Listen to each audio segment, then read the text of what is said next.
વિશાખાપટ્ટનમમાં નરસિંહ સ્વામી મંદિરમાં મોટી દુર્ઘટના સર્જાઈ હતી, જેમાં વિશાખાપટ્ટનમમાં શ્રી વરાહલક્ષ્મી નરસિંહ સ્વામી મંદિરમાં ચંદનોત્સવ દરમિયાન મંદિરનો 20 ફૂટ લાંબો ભાગ તૂટી પડતા 8 લોકોના મોત થયા હતા, 4 ઘાયલ થયા હતા, જેની જાણકારી મળતા જ એસડીઆરએફ અને એનડીઆરએફની ટીમોએ ઘટનાસ્થળે પહોંચી બચાવ કામગીરી હાથ ધરી હતી.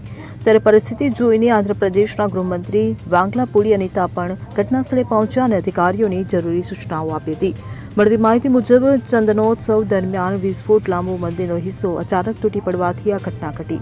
મહત્વનું છે કે દર વર્ષે ચંદનોત્સવમાં મોટી સંખ્યામાં ભક્તો ભાગ લે છે, ત્યારે આ વખતે ચંદનોત્સવ અને અન્ય ધાર્મિક વિધિઓ માટે હજારો ભક્તો અહીં એકઠા થયા હતા. આ ઘટના ત્યારે બની જ્યારે ભીડ ખૂબ જ વધી અને ભક્તો ભગવાનના દર્શન માટે કતારમાં ઉભા હતા.